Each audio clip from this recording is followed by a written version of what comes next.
कभी कभी तो मुझे लगता है भूल हो गई। एक आदमी कोढ़ी है, अनाथ है, असहाय है, दुखिया है, कैसे उसका भाव हो सकता है? ये तो बहुत दुखी है, होता है ना, दुखी है, बहुत परेशान है। और फिर भी तुलसी बाबा कह रहे हैं बड़े भाग मानुष तन पावा, बड़ा भाग इसका जो मनुष्य तन पाया है।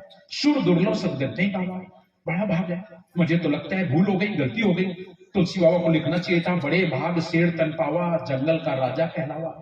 शेर तो जंगल का राजा होता है, जन्मजात जंगल का राजा होता है। शेर का बच्चा जन्म लेगा, राजा ही होगा, कुछ और नहीं होगा। और हम लोग तो चपरासी भी नहीं होते, जन्म लेने के बाद क्या होते हैं? फिर भी तुलसी बाबा कह रहे हैं बड़े भाग मानुष तन पाओ। साहबी कह रहे हैं सुर दुर्लभ तन पाई के करत न तनिक विचार। फिर साहबी कहते हैं सुर दुर्लभ, फिर भी क्यों? विवेक करो। केवल इसलिए कि जो आप काम कर सकते हैं वो पशु नहीं कर सकते, और जो पशु कर सकते हैं वो आप कर रहे हैं। जो पशु करते हैं वो आप कर रहे हैं। भोजन साजन मैथुन कर्मा मोह नींद और खटकर्मा, ये पशु मानुष में है, पशुओं में भी है, तुम में भी है। वो भी भोजन की व्यवस्था करते हैं, आप वो भी रहने की व्यवस्था आप भी कहते हैं। आप लोगों के जीवन में काम है, उनके जीवन में काम है। तुम्हारे जीवन में क्रोध है, उनके जीवन में भी क्रोध है। तो लोभ है, मोह है। वो अपने बच्चों से प्यार करते कि नहीं करते? उनके जीवन में मोह होता है, आप भी मोह करते हो। फर्क क्या हुआ? फर्क ये हुआ कि ये सत्संग चल रहा है, अगर यहाँ पर एक ही गांव के अलग अलग मोहल्ले से दो कुत्ते आ जाएं तो होगा क्या? अगर दोनों कुत्ते आ जाएं वो सत्संग सुनेंगे? बैठेंगे प्यार से? नहीं बैठेंगे, नहीं सत्संग सुनेंगे, ना सुनेंगे और ना तुम्हें सुनने देंगे, नहीं सुनने देंगे। समझ रहे हो? ये पशुओं का काम है। और आप लोग कई गांव से लोग आए, कई गांव से आकर के, और आप लोग सत्संग सुन रहे हो, बैठ के प्यार से सुन रहे हो, और एक दूसरे का सम्मान करो। ये मनुष्य के गुण पाया जाता है अंदर, पशुओं में नहीं पाया जाता है। पशु एक दूसरे के विरोध में हो जाते हैं, पशुओं का काम यही है। और अगर आ भी गए, प्यार से बैठ भी जाए तो एक लोग मुहावरे में कहते हैं भैंस के आगे बीन बाजे भैंस खड़े पगुड़िया। समझ रहे हो ना? भैंस, ये सत्संग सुनना हम लोग कह रहे हैं, आप लोग सुन रहे हो, क्या भैंस यहां बंधी हो उसको सत्संग समझ में आ रहा है क्या? गाय भैंस शेर चीता उसे समझ में आएगा क्या?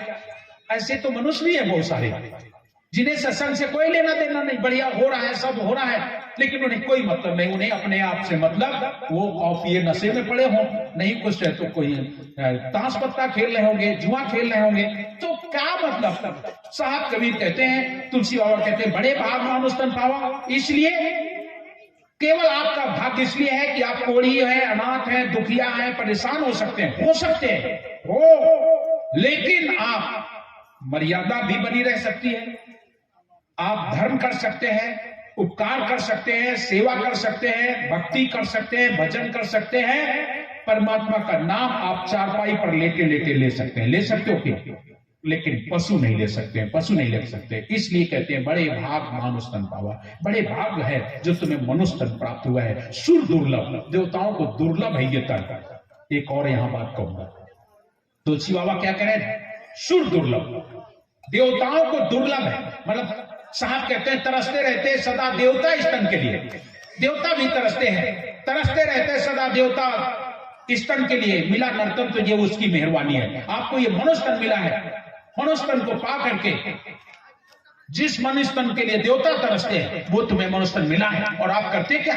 मनुष्य तन पाकर और फिर देवताओं की पूजा करते हो। उल्टा हो गया ना? मनुष्य तन तुम्हें मिला है जो देवताओं को दुर्लभ है। जो देवता चाहते हैं कि एक बार मनुष्य तन मिल जाए और मैं भक्ति करूं, भजन करूं, अपने घर जाऊं, और वो तन तुम्हें मिला है और तुम पलट के क्या कर रहे हो? देवताओं की पूजा। अगर आप देवताओं की पूजा कर रहे हो तो कहां जाओगे? देवता तो खुद चाहते हैं कि हमें मुक्ति मिल जाए, और तुम देवताओं की पूजा करोगे तो कहां जाओगे? देख लो देवता क्या हुआ। देवता अपनी मुक्ति खुद नहीं कर पाते और तुम देवताओं की पूजा करते हो। एक बार पृथ्वी कहते हैं गाय का रूप बना के और पहुंची जाए देवताओं के पास, और देवताओं से कहती है मेरी रक्षा करो, मेरी रक्षा करो। तो सारे देवता बोले मेरे बस में नहीं। तो ब्रह्मा जी के पास पहुंची जाती, ब्रह्मा जी बोले मेरे भी बस में नहीं। शंकर जी के पास पहुंची जाती, शंकर जी ने साफ मना कर दिया मैं तुम्हारी मदद नहीं कर सकता।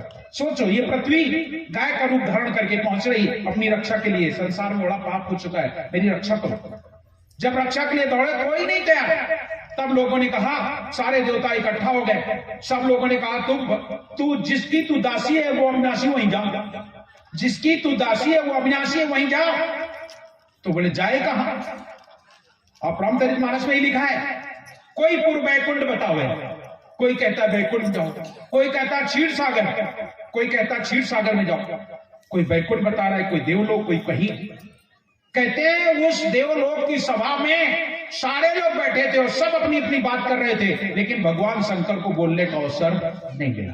भगवान शंकर ने जैसे देखा कि एक समय ऐसा है कि सब चुप हो गए, अवसर पाई बचन एक कहूं।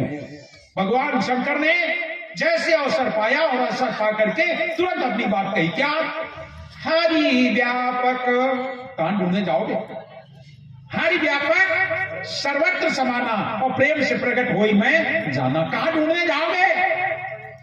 कहां ढूंढने जाओगे? वो तो हरि व्यापक है, सर्वत्र सब में समाया हुआ है, ऐसी कोई जगह नहीं जहां वो ना हो। तुम मुझे बताओ कहां ऐसी जगह है जहां भगवान नहीं रहता, ईश्वर नहीं रहता, परमात्मा नहीं रहता, कोई ऐसी जगह बताओ। लेकिन हम लोग ढूंढने के लिए निकले हैं। बस वही बात, समुद्र में घुस करके और समुद्र को ढूंढ रहे हैं। कैसे पाओगे? क्या होगा? जल में कुंभ, कुंभ में जल है, भीतर बाहर पानी, बिन से कुंभ जल जल ही समाना, यागत कोई बिरले जानी। जब हमारा जो हमारी परिधि है वो टूट जाए, मैं खत्म हो जाए, हम वही हो जाएंगे। इसलिए प्रियजनों, साहब कबीर आगे कह रहे हैं, सुर दुर्लभ, इसीलिए ये तन दुर्लभ है, देवताओं को दुर्लभ है। आप इस तन में भक्ति, भजन, सत्संग कर सकते हैं, सेवा कर सकते हैं, उपकार कर सकते हैं, वो पशु नहीं कर सकते हैं। एक पशु गिर पड़े, उसे उठा करके दवा नहीं कर सकता है। कोई पशु भूखा हो, उसे चारा ला के नहीं दे सकता है। वो कोई लंगड़ा लूला हो गया है, उसको हॉस्पिटल नहीं पहुंचा सकता है। लेकिन हम आप लोग सब कुछ कर सकते हैं। तो साहब कबीर कहते हैं, सुर दुर्लभ तन पाई के करत न तनिक विचार, और फिर अवसर अनमोल है मिले न दूजी बार, जिसको तू कौड़ियों के भाव से लुटा रहा है, सतनाम सुमर प्यारे ये वक्त जा रहा है, समय जा रहा है धीरे धीरे। इसलिए इस समय को पहचानने का काम करें, जाने। हमारी एक श्वास जो जाती है, एक श्वास जो जाता है फिर आवत है नाय। साहब कहते हैं, एक श्वास जो चली गई दोबारा आने वाली नहीं है। एक श्वास जो जात है फिर आवत है नाय, क्यों सोया तू निसंग कोई कौन भरोसे माय। सर पर तेरे जमराज नगाड़ा बजा रहा है, सिर पर कौन बैठा है? काल बैठा हुआ है। हमारे यहाँ भजन गाया जाता है, आप लोग गाते हो, क्यों सोता पैर पसार के तेरे सर पर मौत खड़ी है। मौत कहां रहती है? हमेशा सिर पर रहती है। काल हमेशा सर पर रहता है, हमेशा उसका स्थान ही वही है। पता नहीं कब क्या हो जाए, कब क्या हो जाए, कोई ठिकाना नहीं। इसलिए साहब कहते हैं, जब ठिकाना नहीं है तो श्वास श्वास पर नाम ले, नाम का सुमरन कर। और जब नाम का सुमरन करोगे तो काल जब आएगा तो क्या करेगा? काल तुम्हारी काया को ले जा सकता है, लेकिन तुम्हें नहीं ले जा सकता है। जो काया का है, आप लोग कबीरपंथी है, बहुत सारे लोग कबीरपंथी बैठे हैं। कबीर पंथ में नारियल की भेंट होती है, और जगह आप जाते हैं नारियल ज्यादातर सब जगह चढ़ता है, बहुत जगह, हर पूजा में। आप देवी की पूजा में भी नारियल चढ़ता है, और भगवान राम कृष्ण के मंदिर में जाते हो वहां भी लोग ले जाते हैं, वहां भी चढ़ा देते हैं, कुछ बात नहीं, लेकिन नारियल चढ़ता है। हमारे कबीर पंथ में नारियल चढ़ता नहीं है, भेंट होता है। अन्य जगह आप जाओगे, नारियल आपने चढ़ाया देवी दुर्गा के मंदिर में या किसी और मंदिर में, पुजारी जी को आपने नारियल पकड़ाया, तुरंत वो नारियल को उठाएगा, धड़ाक से मारेगा, आधा तुमको आधा अपना, आधा मंदिर में फेंक देगा, आधा तुम्हें दे देगा। करते ना ऐसा? होता है। अगर आपने मांगा नहीं तो पूरा पूरा चढ़ गया। जो बुझ सही चढ़ा दिया तो चढ़ गया, वो तो चढ़ गया। और जो बुझ सही चढ़ गया, मालूम है क्या होता है? वो कभी टूटता नहीं है। जो मंदिरों में आप लोग बुझ सही चढ़ा देते हो वो कभी टूटता नहीं है। वो मंदिर में गया, फिर बोरी में भर के फिर मार्केट में आ गया, फिर आपने दिया तो फिर वो गया, फिर वहां से बिका, फिर वो वापस आ गया। कभी भी वो टूटता नहीं, वो सूख जाता है, सड़ जाता है, बर्बाद हो जाता है, लेकिन बराबर वो चलता ही रहता है, चलता रहता है। आप लोग नारियल मंदिर में जाएं तो कायदा तो यही कहता है कि छील के ही चढ़ाना चाहिए, लेकिन नहीं, सदगुरु मत में कहते नहीं ऐसा होना चाहिए। सदगुरु मत में ऐसे चढ़ाया जाता, हमारे कबीर पंथ में नहीं। हमारे कबीर पंथ में तो छील के ही चढ़ाया जाता ना। तो लोग जगह नारियल भेंट करते तो दे दिया, और वहां पुजारी जी ने उठाया और धड़ाक से तोड़ा, और आधा तेरा आधा मेरा वाली बात हो गई, दे दिया। लेकिन हमारे कबीर पंथ में नारियल की जो भेंट होती है, इसका क्या मतलब?